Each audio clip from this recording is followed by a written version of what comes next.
Hi friends, welcome to our channel my lifestyle and cooking. First time பார்க்குறீங்கன்னா subscribe பண்ணிவிட்டு பாருங்கள் friends. நம்ம இன்றைக்கி அதிகமாக ஆயிலும் இல்லாமல் ரொம்ப ஹெல்த்தியாக, அதே டைமில் டேஸ்ட்டும் ரொம்பவே சூப்பராக இருக்கும். ஸ்கூல் விட்டு ஆசையாக ஸ்நாக்ஸ் இருக்கான்னு கேட்டு வர குழந்தைங்களுக்கு இந்த மாதிரி ஹெல்த்தியாக டேஸ்ட்டாக செஞ்சு கொடுங்க. இந்த ஸ்நாக்ஸ் பார்த்திங்கன்னா வெளியே நல்ல கிறிஸ்பியாக இருக்கும். உங்களுக்கு கேட்டாலே தெரியும், உள்ளே பார்த்திங்கன்னா நல்ல சாஃப்டாக சூப்பரான ஒரு டேஸ்ட்டாக இருக்கும். வாங்க இப்போ இதை எப்படி பண்ணலான்னு பார்க்கலாம். இது செய்கிறதுக்கு ஒரு பேன் வந்து ஸ்டவ்வில் வச்சுருக்கிறேன். இதில் வந்து ஒரு 2 டேபிள் ஸ்பூன் அளவு வந்து ஆயில் வந்து சேர்த்துக்கலாம். ஆயில் நல்லா ஹீட் ஆகட்டும். ஆயில் நல்லா ஹீட் ஆனதுக்கப்புறமா இதில் வந்து ஒரு 1/4 டீஸ்பூன் அளவு வந்து ஜீரகம் சேர்த்துக்கலாம். ஜீரகம் இந்த மாதிரி நல்லா பொரிஞ்சதுக்கப்புறமா இதில் கொஞ்சமாக கருவேப்பிலை சேர்த்துக்கலாம். கருவேப்பிலையும் நமக்கு இந்த மாதிரி நல்லா பொரிஞ்சு வரட்டும். இந்த மாதிரி கருவேப்பிலையும் பொரிஞ்சதுக்கப்புறமா இதில் வெங்காயம் சேர்த்துக்கலாம். வெங்காயம் பார்த்திங்கன்னா நான் சின்ன சைஸில் ஒரு வெங்காயம் எடுத்துருக்கிறேன்.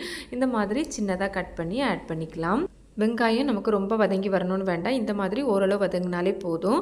அடுத்ததாக இது கூடவே ஒரு கேப்சிகத்தில் பாதி கேப்சிகம் வந்து ஆட் பண்ணியிருக்கிறேன். கேப்சிகத்துக்கு பதிலாக நீங்கள் பச்சை மிளகா கூட ஆட் பண்ணிக்கலாம். ஒரு 2 பச்சை மிளகா கூட நீங்கள் வந்து சேர்த்துக்கலாம். கட்டாயம் கிடையாது கேப்சிகம் சேர்க்கணும்னு. இப்போ கேப்சிகம்லாம் சேர்த்ததுக்கப்புறமா ரொம்ப வதக்க வேண்டாம், ஜஸ்ட் ஒருக்கா மிக்ஸ் பண்ணி எடுத்துக்கிட்டாலே போதும். அடுத்ததாக இது கூடவே மீடியம் சைஸில் இருக்கிற மாதிரி ஒரு கேரட் எடுத்துருக்கிறேன், துருவி ஆட் பண்ணியிருக்கிறேன். கேரட்டும் சேர்த்து இந்த மாதிரி எண்ணெயிலே நல்லா ஒருக்கா வதக்கி விட்டுக்கோங்க. நல்ல குலைவாக வதங்கி வரணும் அந்த மாதிரியெல்லாம் கிடையாது, ஜஸ்ட் ஒருக்கா மிக்ஸ் பண்ணாலே போதும். நம்ம வந்து கேரட்லாம் துருவி தான் ஆட் பண்ணியிருக்கிறோம், அதனால் ஈஸியாகவே நமக்கு வதங்கிடும். அடுத்ததாக இது கூடவே சின்ன சைஸில் ஒரு தக்காளி பழம் ஆட் பண்ணியிருக்கிறேன். தக்காளி பழமும் நம்ம நல்லா குழையிற மாதிரி நமக்கு வந்து வதங்க வேண்டாம், ஜஸ்ட் இந்த மாதிரி ஒருக்கா மிக்ஸ் பண்ணி எடுத்துக்கிட்டாலே போதும். அடுத்ததாக இது கூடவே மல்லி இலை சேர்த்துக்கலாம். நான் வந்து ஒரு கைப்பிடி அளவு வந்து மல்லி இலை சேர்த்துருக்கிறேன். மல்லி இலை தான் இந்த ஸ்நாக்ஸுக்கு ரொம்பவே ஒரு சூப்பரான ஒரு டேஸ்ட்டாக இருக்கும்.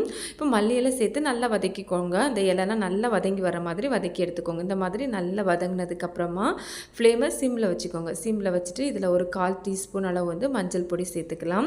கூடவே ஒரு 1/2 ஸ்பூன் அளவுக்கு வத்தல் பொடி, ஒரு 1/2 ஸ்பூன் அளவுக்கு மல்லிப்பொடி, ஒரு 1/2 ஸ்பூன் அளவுக்கு வந்து சிக்கன் மசாலா சேர்த்துருக்கிறேன். நீங்கள் உங்கள் காரத்துக்கு தக்கன கூட்டியோ குறைச்சி சேர்த்துக்கலாம். சின்ன பிள்ளைங்க சாப்பிட்றதுனால கொஞ்சம் கம்மியான காரம் தான் வச்சுருக்கிறேன். இப்போ இதை வந்து சிம்லேயே வச்சுட்டு இந்த மாதிரி எண்ணெயிலே நல்லா ஒருக்கா பச்சை வாசனை போகிற மாதிரி வதக்கி எடுத்துக்கோங்க. இந்த மாதிரி மசாலாலாம் நல்லா வதங்கினதுக்கப்புறமா நம்ம இதில் தண்ணி சேர்த்துக்கலாம். நான் வந்து 250 ml கப்பில் 1 கப் அளவு வந்து தண்ணி சேர்த்துருக்கிறேன். கூடவே நமக்கு இந்த ரெசிபிக்கு தேவையான அளவு வந்து சால்ட்டு சேர்த்துக்கோங்க. சால்ட் ஆட் பண்ண அந்த கிளிப் வந்து மிஸ் ஆகிடுச்சு, நீங்கள் இந்த ஸ்டேஜில் சால்ட் ஆட் பண்ணிக்கோங்க. இந்த மாதிரி நல்லா நமக்கு வந்து தண்ணி கொதிச்சு வரணும். இந்த மாதிரி நல்லா தண்ணி கொதிச்சதுக்கப்புறமா ஃப்ளேமை வந்து சிம்மில் வச்சுக்கோங்க. சிம்மில் வச்சுட்டு இதில் 1 கப் அளவு வந்து கோதுமை மாவு வந்து ஆட் பண்ணிக்கலாம். நீங்கள் எந்த கப்பில் தண்ணி எடுத்தீங்களோ, நான் 250 ml கப்பில் தண்ணி எடுத்துருக்கிறேன், அதே கப்பில் 1 கப் அளவு வந்து கோதுமை மாவு வந்து ஆட் பண்ணியிருக்கிறேன். ஆட் பண்ணி நல்லா மிக்ஸ் பண்ணி விட்டுக்கோங்க. ரொம்ப டைம்லாம் ஆகாது.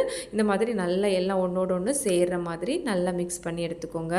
நமக்கு இந்த மாதிரி எல்லாம் நல்லா ஒன்றோடு ஒன்று சேர்ந்து இந்த மாதிரி பேன்லேருந்து விட்டு வரணும், அதுதான் கரெக்டான ஒரு ஸ்டேஜ். இந்த மாதிரி வந்ததும் நம்ம ஸ்டவ் ஆஃப் பண்ணிடலாம். உங்களுக்கு பார்த்தா தெரியும், இந்த மாதிரி இருக்கணும். இப்போ நம்ம இதை வந்து ஒரு பவுலுக்கு வந்து மாற்றிடலாம். இப்போ இது வந்து நல்லாவே சூடாக இருக்குது. இது வந்து நம்ம கொஞ்சம் ஆறி வரட்டும். இந்த மாதிரி நல்லா கொஞ்சம் ஆறி வந்ததுக்கப்புறமா நல்லா இதை வந்து பிசைஞ்சு சாஃப்டாக இந்த மாதிரி உருட்டி எடுத்துக்கலாம். இந்த மாதிரி நல்லா உருட்டி எடுத்ததுக்கப்புறமா நான் வந்து சப்பாத்தியெல்லாம் நம்ம ஸ்ப்ரெட் பண்ணி எடுப்போம்ல, அந்த கல் எடுத்துருக்கிறேன். அதில் மேலே வந்து ஆயில் ஸ்ப்ரெட் பண்ணி எடுத்துருக்கிறேன். இதில் நம்ம ஏற்கனவே உருட்டி வச்சுருந்தா அந்த மாவு வந்து வச்சிடலாம். வச்சுட்டு இந்த சப்பாத்தி கட்டையை வச்சு நல்லா ஸ்ப்ரெட் பண்ணி விட்டுக்கோங்க. இல்லைனா இந்த மாதிரி கையை வச்சு நம்ம வந்து ஸ்ப்ரெட் பண்ணி எடுத்துக்கலாம். ஈவனாக ஸ்ப்ரெட் பண்ணி எடுத்துக்கோங்க. கையில் வந்து கொஞ்சமாக ஆயில் அப்ளை பண்ணிவிட்டு இந்த மாதிரி ஸ்ப்ரெட் பண்ணி எடுத்துக்கோங்க. நம்ம சேனலே நிறைய variety recipe, snacks recipe, breakfast recipe இருக்குது. அதோட லிங்க் எண்ட் ஸ்க்ரீனில் கொடுத்துருக்கிறேன், தேவைப்பட்டால் செக் பண்ணிக்கோங்க.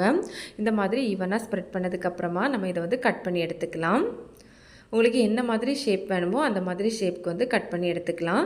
ரொம்ப வந்து ஸ்ப்ரெட் பண்ணும்போது ரொம்ப இந்த தின்னாக வந்து ஸ்ப்ரெட் பண்ணக்கூடாது. இந்தளவு ஒரு திக்னஸ் இருக்கிற மாதிரி ஸ்ப்ரெட் பண்ணி எடுத்துக்கோங்க. நம்ம அந்த சப்பாத்தி ஸ்ப்ரெட் பண்ணுற கல்லில் வந்து ஆயில் அப்ளை பண்ணனால நமக்கு எடுக்கிறதுக்கும் ரொம்பவே ஈஸியாக இருக்கும்.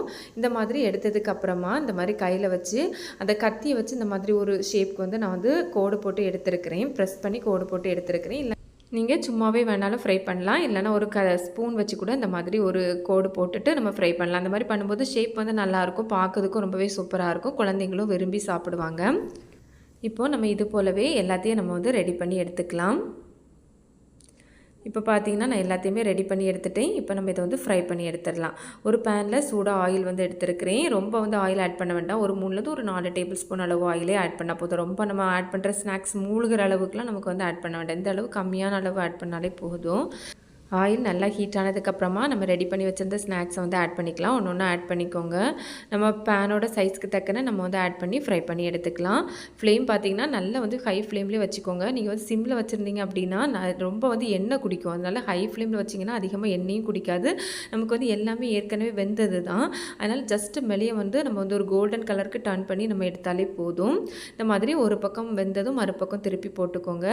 எல்லா பக்கமும் வெந்ததும் நம்ம இதை வந்து எடுத்துடலாம். பார்த்திங்கன்னா தெரியும் எந்த அளவு கிறிஸ்பியாக இருக்குது அப்படின்ட்டு. இது போலவே நம்ம எல்லாத்தையுமே எடுத்துடலாம். இந்த ஸ்நாக்ஸ் வந்து நம்ம ஆயிலில் ஆட் பண்ண உடனே நம்ம வந்து கரண்டி வச்சு திருப்பி போடக்கூடாது. ஒரு பக்கம் வெந்ததுக்கு அப்புறமா தான் நம்ம திருப்பி போடணும். உடனே நீங்கள் வந்து கரண்டி வச்சு அசைச்சிங்க அப்படின்னா பிரேக் ஆகுறதுக்கு சான்ஸ் இருக்குது. அதனால் இந்த மாதிரி ஒரு பக்கம் வெந்ததுக்கு அப்புறமா மட்டும் நம்ம வந்து ஸ்பூன் போட்டு மறுபக்கம் திருப்பி போட்டுக்கோங்க. எல்லா பக்கம் வெந்ததும் நம்ம எடுத்துடலாம். அவ்வளோ இந்த ரொம்ப ரொம்ப ஹெல்த்தியான ஒரு ஸ்நாக்ஸு. உங்களுக்கு பார்த்தாலே தெரியும் எந்த அளவு சூப்பராக வந்திருக்குதுன்னு. கண்டிப்பாக நீங்களும் இதை ட்ரை பண்ணி பாருங்கள். வெளியே பார்த்தீங்கன்னா நல்லா வந்து ஒரு கிறிஸ்பியாக இருக்கும். உள்ளே பார்த்தீங்கன்னா நல்லா வந்து சாஃப்டாக இருக்கும். நான் பிச்சு காமிக்கிறேன் பாருங்கள். நல்லா சாஃப்டாக சாப்பிட்றதுக்கு ரொம்பவே சூப்பராக இருக்கும். கோதுமை மாவில் செஞ்சுருக்கோம். கூடவே கேரட்லாம் ஆட் பண்ணி ரொம்ப ரொம்ப ஹெல்த்தியாக செஞ்சுருக்கோம். ஃப்ரெண்ட்ஸ் கண்டிப்பாக ஸ்கூல்லேருந்து வர பசங்களுக்கு இந்த மாதிரி ஹெல்த்தியாக செஞ்சு கொடுங்க. நீங்களும் ட்ரை பண்ணி பார்த்துட்டு எப்படி இருக்குதுன்னு மறக்காமல் கமெண்ட்ஸ் பண்ணுங்கள். இந்த வீடியோ உங்களுக்கு பிடிச்சிருந்தா மறக்காமல் லைக் பண்ணி ஷேர் பண்ணுங்கள் ஃப்ரெண்ட்ஸ். இது போலவே நிறைய வெரைட்டி ஹெல்த்தி ரெசிபிக்கு நம்ம சேனலை சப்ஸ்கிரைப் பண்ணுங்கள் ஃப்ரெண்ட்ஸ். தேங்க்ஸ் ஃபார் வாட்சிங். பாய்.